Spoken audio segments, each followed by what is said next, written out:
Welcome back to the Let's Read. This one's gonna be a big one, trust me. Chapter 22. Losers, Winners. Saturday morning, a new message was posted on the elevator. I, Turtle Wexler, confess to the 4 bombs. I'm sorry, it was a dumb thing to do and I won't do it again. But I am not the burglar and I have never murdered anybody either. Your friend, Turtle. To make up for scaring you, I will treat everybody here to an exquisite Chinese cuisine dinner when I win the inheritance. Poor Grace, Mr. Hu said. One daughter almost killed, the other one's a bomber. Smart aleck kid, first she blows up my kitchen, then she advertises my food. Win the inheritance. Ha! Maybe I'm lucky my son is a dumb jock. Boom! Madam Wu said happily. She knew where they were going. Always on the day when Doug ate a lot of eggs for breakfast, he ran around and around a big track for people, and then they clapped and gave him a shiny medal. Doug was so proud of his medals. She would never take them, not even the gold one, not even if it took her 2 more years to pay to go back to China. No, she would never take Doug's medals, and she would never sell that wonderful clock with the mouse who wears gloves and points to the time. Wait a minute. Madam Hu is the burglar. She was stealing all that stuff so she can sell it and go back to China. She was always wanting to go back to China, and she was one that nobody suspected because everybody thought that Madam Hu was an idiot.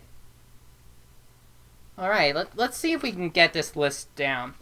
We know who the bomber is, that was Angela. We know who the mistake was, that was Adele. The bookie was Jake Wexler. And the thief is Madam Hu. But we still don't know who the murderer is. But maybe there wasn't even a murder at all. We discussed that last time. Wow. You must be out of your mind, Jake Wexler. Go to attract me with all those people pointing at me, snickering. Look, there she is, the mother of Cain and Abel. You can't see it, but my face is pure disgust right now. I'm not even sure I have the nerve to show my face at the Westinghouse tonight. Come on, Grace, it'll do you good. Matthias urged his reluctant wife down to the 3rd floor hall. Stop thinking about yourself for a change and think about how Turtle must feel. Don't ever mention that child to me again, not after what she did to Angela. I never told you this, Jake, but I've always had a stinking sensation that the hospital mixed up the babies when Turtle was born. Oh my gosh. Okay, add 5 points to that count for right now. And it's gonna get more, and it's gonna go up fast, trust me. It's no wonder she wanted to blow us all up. Grace's despair exploded in anger. Oh, I get it. You're putting the blame on me. If you had given her a good talking to about kicking people when I asked, she might not have ended up a common criminal. Whatever became of that fun-loving woman I married? What was her name? Gracie Windclopple? Grace quickly looked around to see if anyone had overheard that ugly name, but they were in the elevator alone. Oh, I know what people think. She complained, poor Jake Wexler, good guy, everybody's friend, married to the uppity would-be decorator. Well, Angela's not having a skimp to save to make ends meet. She's gonna marry a real doctor. I'll see to that. And now she's insulting her husband? She is supposed to be the villain, right? Like, villain? Really? Oh my gosh. Sure you will, Grace. You'll see that Angela doesn't marry a loser like her father. A real doctor, she says. But I just is a real doctor. Well, it is these days, but when he went to school, it was different. He could have gone back, taken more courses, but he was married by then. A father. Oh, who's he kidding? Gracie's right. He is a loser. Next she'll mention having to give up her family because she married a Jew. No, she never brings that up. Grace, with all her faults, would never do that. Oh, won't she? I think it's perfectly within Grace's parameters to bring up the fact that he ruined her life by being Jewish. That wouldn't surprise me if she went to that. That's as low as you can go, but hey, Grace Wexler can swim as far down as she wants.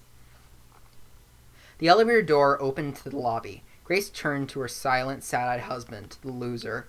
Oh, Jake, what's happening to us? What's happening to me? Maybe they're right. Maybe I'm not a nice person. No way! Really? Whatever gave you that impression? Ugh. Never have you seen a character so unaware of herself. Jake pressed the closed door button and took his sobbing wife into his arms. It's all right, Gracie. We're going home. The doors open on the 2nd floor. Mom! What's the matter with her, Daddy? Is she crying? Gee, Mom, I'm sorry. It was just a few fireworks. If her mother ever found out who the bomber really was, she would really go to pieces. Turtle looked even more like a turtle today, with her sad little face peering out of the handkerchief tied to her small chin. Let go of the door, Turtle, Jake said, and have a good time at the track meet. You too, Mrs. Bombeck. Track meet? They weren't going to the track meet, and they sure were not going to have a good time.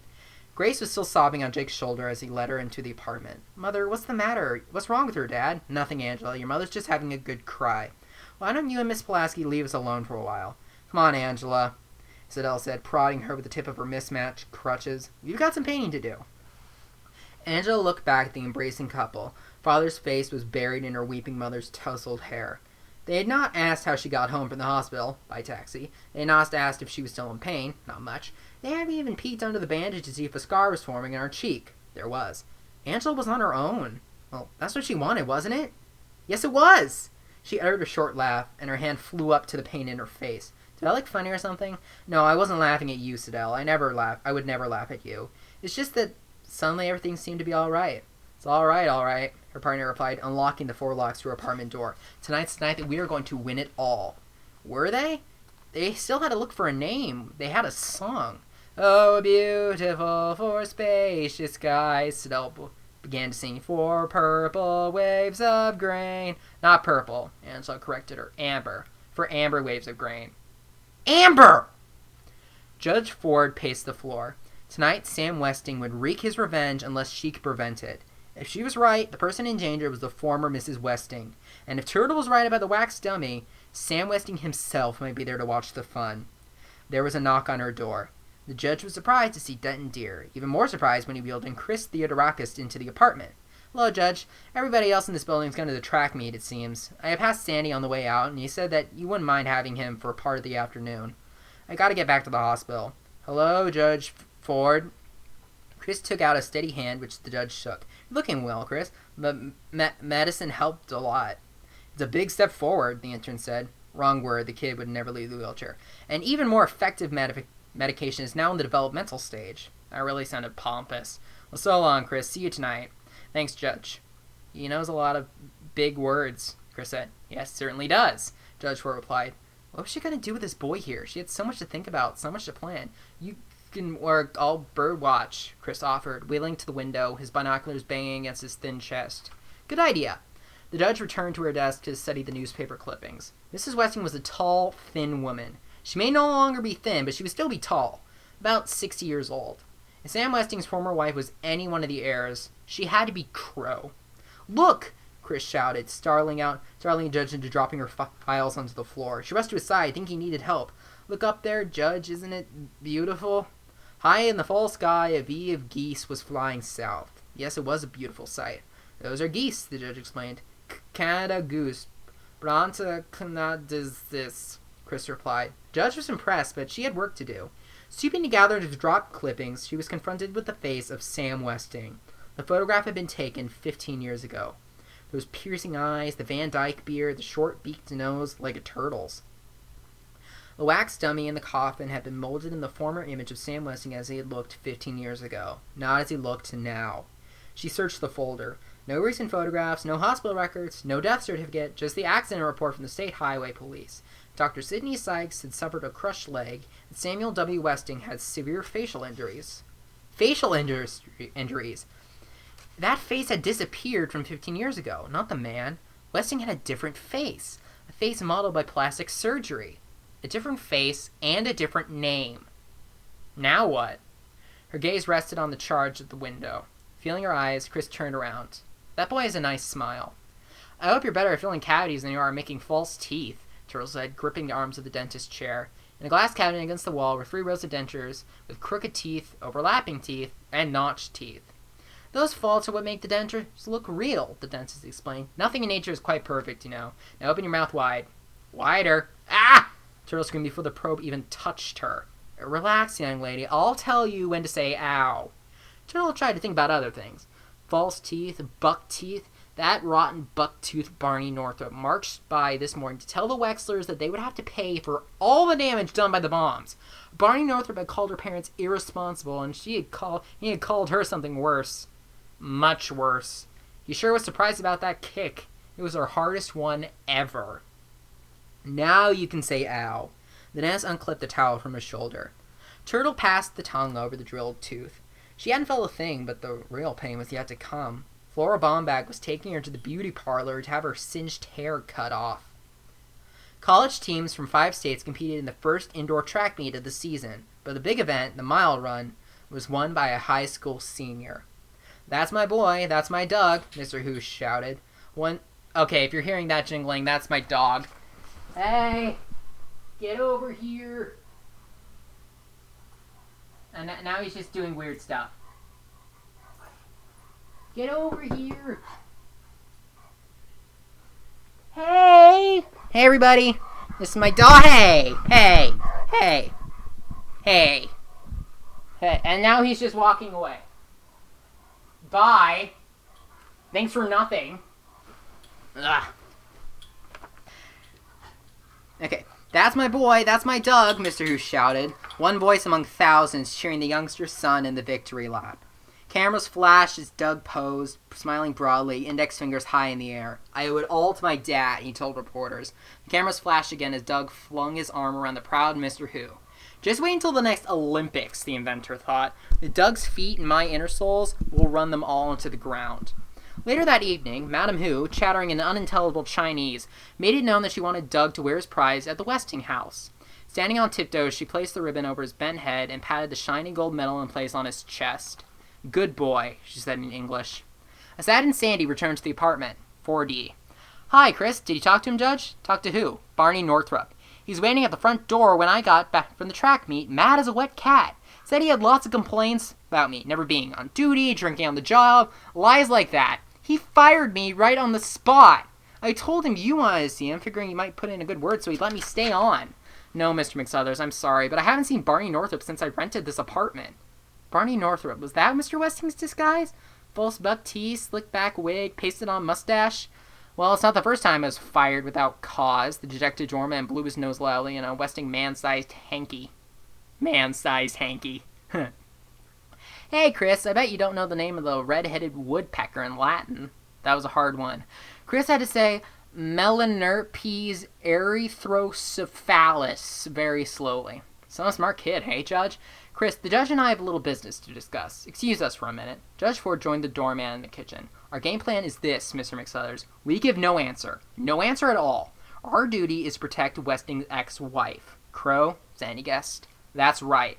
There's something else that's been bothering me, Judge. I know it sounds crazy, but I found out Otis Amber doesn't live in the grocer's basement, and he's not as dumb as he acts. He's a snoop and a troublemaker, and I don't think he's who he says he is." "And who do you think Otis Amber really is?" the judge asked. "Sam Westing."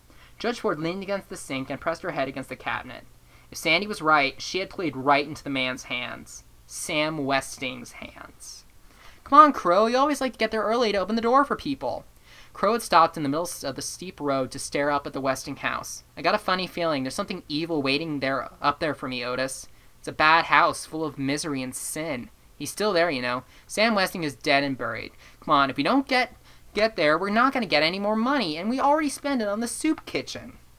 "I feel his presence, Otis. He's looking for a murderer. Violet's murderer. Stop scaring yourself with crazy notions. You sound like you're on the bottle again." Crow strode ahead. "I didn't mean that, Crow, honest. Look up there at that moon. Isn't that romantic? Somebody's in real danger, Otis, and I think it's me." Chapter 23. Strange Answers. Lawyer Plum was there, and one pair of earwears when Otis Amber danced into the game room. "Hee hee hee, I see Turtle's lost his tail." Turtle slumped low in her chair. Flora Bombach thought that the short, sleek haircut was adorable, especially the way it swept forward on her little chin. But Turtle did not want to look adorable. She wanted to look mean. The dressmaker fumbled past a wad of money in her handbag. "Here, Alice, I thought that you might like to see this." Turtle glanced at the old snapshot. "It's Bob, all right, except younger. Same dumb smile." Suddenly she sat upright. "That's my daughter, Rosalie," Flora Bombach said. "She must have been 9 or 10 when that picture was taken." Rosalie was squat and square and squinty. Her protruding tongue was far too large for her mouth, and her head lolled to one side. "I think I would have liked her, Baba," Turtle said. "Rosalie looks like she was a very happy person. She must have been nice to have around." Thump, thump, thump.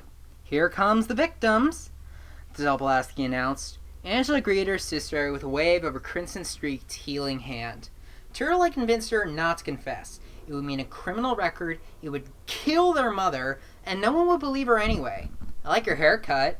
Thanks, Turtle replied. Now Angela had to love her forever. Most of the heirs had a comment on Turtle's hair.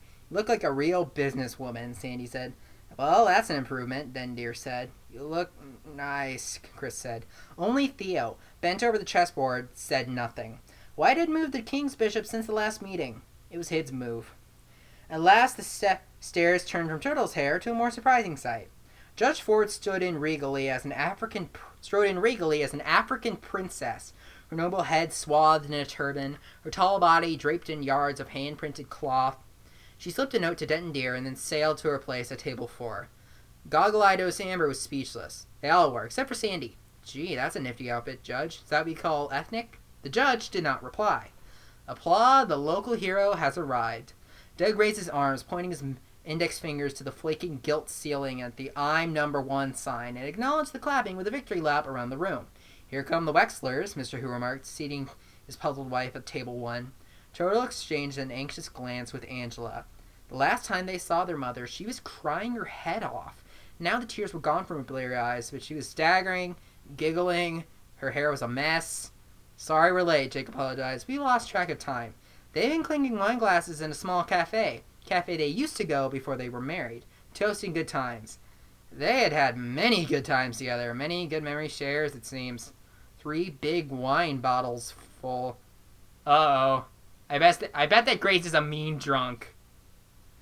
Happy Grace waved at the heirs. She felt so wonderful, so overflowing with love for Jake, for everybody. Oh, so she's a nice drunk. That seems really weird. Hi, Mom, Turtle called. Grace blinked at the young, short-haired girl. Who's that? Jake greeted his partner with a hi, how are you this fine day? Doug Wynn, replied Madam Who. Having opened the door to the last of the heirs, a tense and troubled Crow took her seat next to Otis Amber. Ghost threatened, she waited for the unseen. Hey, Lord, can we open these? Otis Amber shouted, waving the envelope. A similar envelope lay on each table. His forehead creased with uncertainty. Ed Plump fumbled through his papers. I guess so, was his opinion. Cheers erupted as the heirs withdrew the checks. Again, Judge Ford signed her name to the $10,000 check and handed it to the doorman. Here you are, Mr. Southers. This should tide you over until you find another job. Sandy's heartfelt thanks was muffled by Sidopalaski's loud shh, shh. Mrs. Grace Wexler mimicked. Then she dropped her head into her crossed arms onto the table and fell asleep to the sound of the lawyer's throat clearing. 12th. Welcome again to the Westinghouse. By now you received a second check for $10,000. Before the day is done, you may have won more. Much more. Table by table, each pair will be called to give one and only one answer. The lawyer will record your response in case of a dispute. He does not know the answer. It is up to you. 1. Madam Who. Cook. Jake Wexler. Bookie. Bookie? He really must have been distracted when he signed that. Jake studied the 5 clues on the table. Of, America, and God above. Even knowing his wife's clues didn't help. You'd have to just gamble on a long shot. Say something, he said to his partner. Boom, said Madam Who. Ed Plum wrote, Table 1. Boom. 2. Flora Bomback, dressmaker. Turtle Wexler, financer. Turtle read a prepared statement. In spite of the fact that the stock market has dropped 30 points since we received our $10,000, we have increased our capital by $11,587.50, an appreciation of the 27.8% calculated on an annual basis. Flora Bomback slapped a wad of bills on the table and 2 clinking quarters. In cash, she said. Ed Plum asked for them to repeat their answer. Table 2's answer is $11,587.50. Sandy applauded. Turtle took a bow. 3. Christos Theodorakis, ornithologist. Denton Deer, intern. Ornithologist? His brother must have given him that fancy title when he filled in the receipt. Maybe he would become an ornithologist someday. He was a lucky person getting that medicine and all. He didn't want to accuse anybody, not Judge Ford, Department 4D, not Otis, Grain, Amber, not the limper. Just about everybody limped at some time or another. Today Sandy was limping. I think Mr. Westing is a good man, he said out loud. I think his last wish was to do good deeds. He gave me a partner who helped me. He gave everybody the perfect partner to make friends. What's the table 3 answer? The lawyer asked. Dendier replied, our answer is Mr. Westing was a good man. So that's 3 answers we know are wrong. 4. J.J. Ford, judge. Alexander McSuthers, fired. We don't have an answer, the ex-doorman responded, as planned. The judge looked at table 3. Dendier, her note in his hand, shook his head, which meant no. Otis Amber had not had plastic surgery on his face. The judge turned to table 6. Otis Amber could not be Sam Westing. She was right to have trusted him. But Crow's expecting something to happen. Crow knows that she's the answer. She knows that she's the one. 5. Gracie Wynn Kloppel Wexler, restaurateur. James Who, inventor. Grace raised her head. Did someone say Wynn Kloppel? Never mind Wynn Kloppel, it's our turn, Who snarled. Lawyer got names and positions all fouled up, and I got a drunk for a partner. He prodded Grace to her feet. Faces were swirling. The floor was swaying. Grace grabbed the edge of the floating table and gave her answer in a thick, slurred voice. The newly decorated restaurant is on first. The Eyrie of Athletes will hold its grand opening on Sunday. Especially of the day, food and sea baths on purple waves. Grace sat down where the chair wasn't. Turtle gasped, Angela looked away, and the heirs giggled as Jake helped his wife up from the floor. What's table's 5 answer? The lawyer pressed. Ed Plum, said Mr. Who. Yes, sir? That's our answer. Ed Plum. Oh. 6. Bertha Erica Crow, mother. Otis Amber, deliverer. Mother? Did I write mother? Crow mumbled. Is that our answer? I don't know. Otis Amber replied. Is mother our answer? Crow?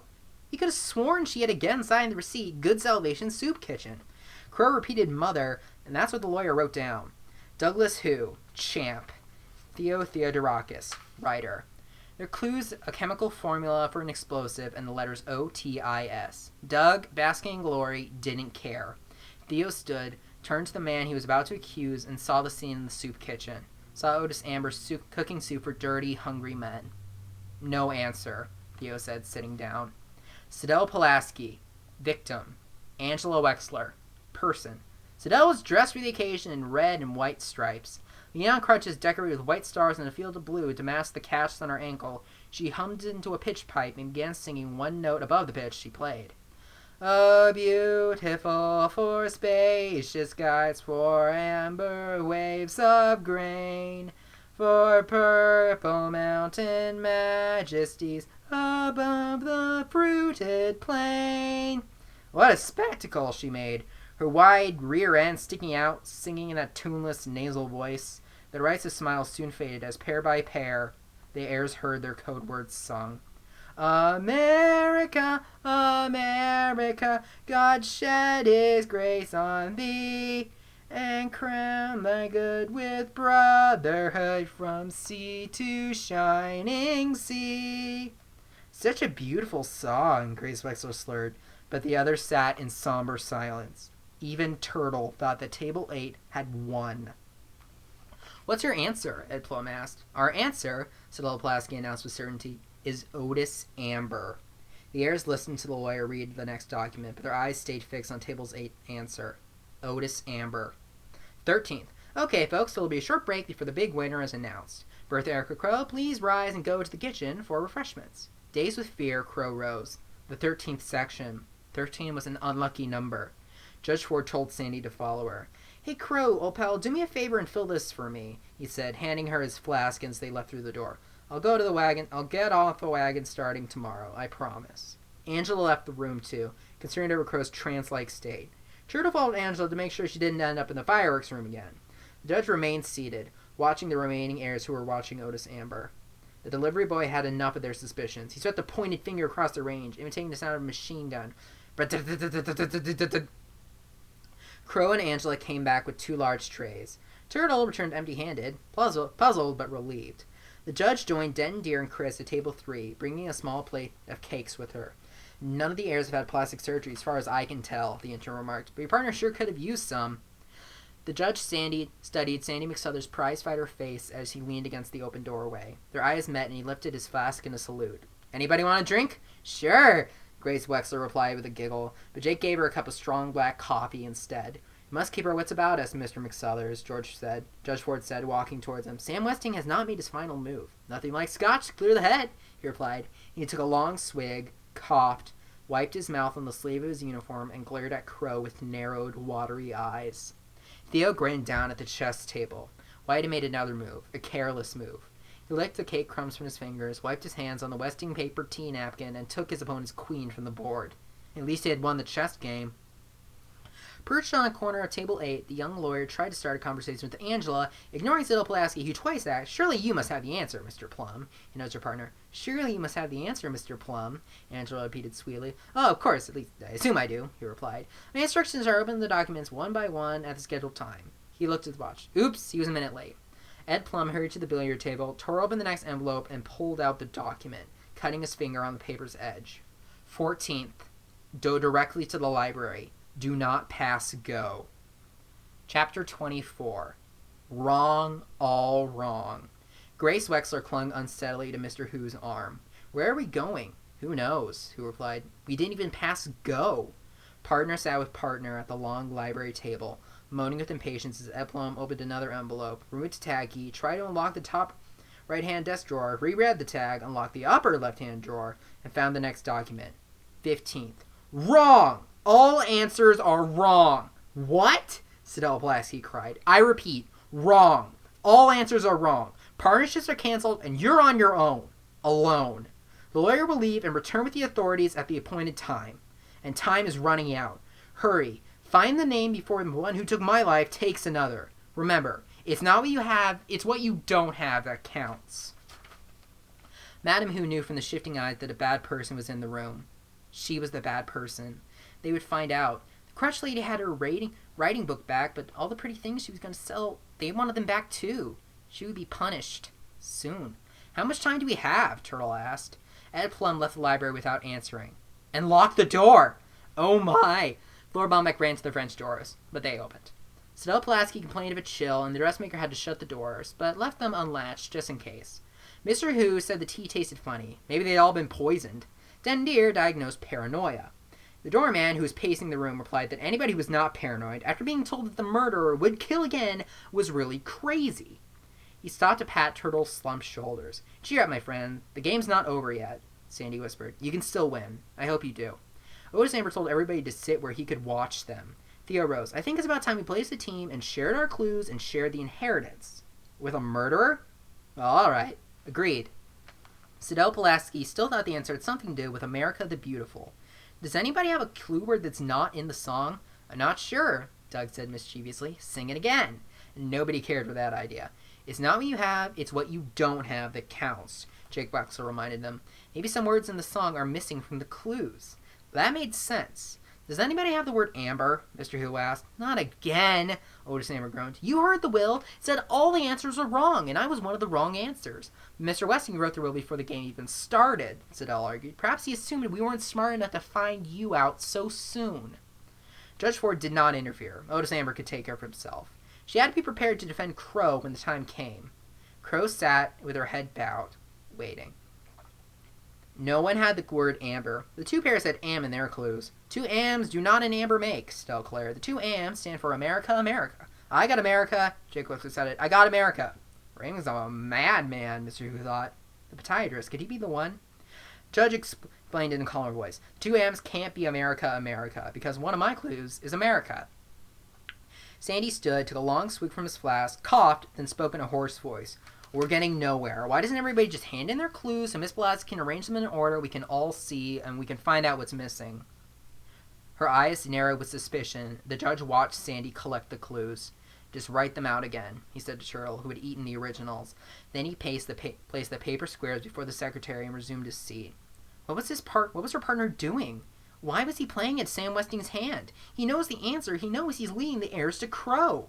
Again, the judge studied the doorman's battered face, the scars, the bastion nose, the hard blue eyes under those taped spectacles, the baggy uniform.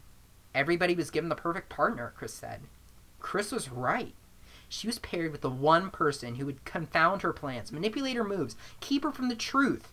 Her partner, Sandy McSuthers, was the only heir that she had not investigated. Her partner, Sandy McSuthers, was Sam Westing. Dot, dot, dot! I'm so happy I keep doing this! The secretary quickly arranged the clues in order.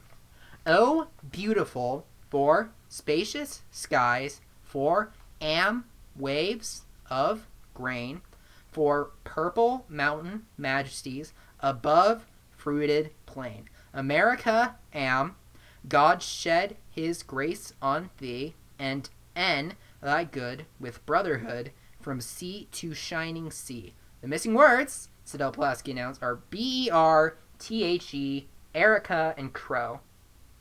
Bertha Erica Crow! Crow paled. Judge Ford stood. May I have everyone's attention? Thank you. Please listen carefully to what I have to say. We found the answer to Sam Westing's puzzle. Now what are we going to do? Remember, we have no evidence of any kind against this woman. We don't even have proof that Sam Westing was murdered. Can we accuse an innocent woman of a murder that has never been proved? Crow is our neighbor and our helper. Can we condemn her to a life in prison just to satisfy our own greed? For money promised in an improbable and probably illegal will?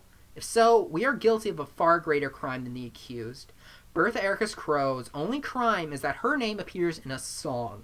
Our crime would be selling. Yes, I said selling. Selling for profit the life of an innocent, helpless human being. The judge paused to let her words sink in, and then she turned to her partner. Her voice hardened. As for the master of this vicious game, she paused. What was happening to him? Sandy's hand flew to his throat. He struggled to his feet, red-faced and gasping, and crashed to the floor in eye-bulging agony. Jake Wexler and Denton Deer hurried to his aid. Theo pounded on the door, shouting for help. Ed Plum unlocked the door, and two strange men rushed past him. One, carrying a doctor's bag, quickly limped in on crooked legs to the side of the writhing doorman. I'm Dr. Sykes. Everyone move away.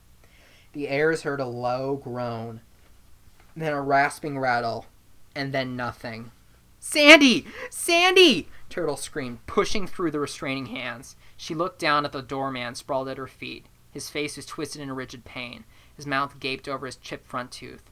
The tape glasses had fallen from his blue eyes and were locked in an unseeing stare. Suddenly his body straightened in one last violent twitch.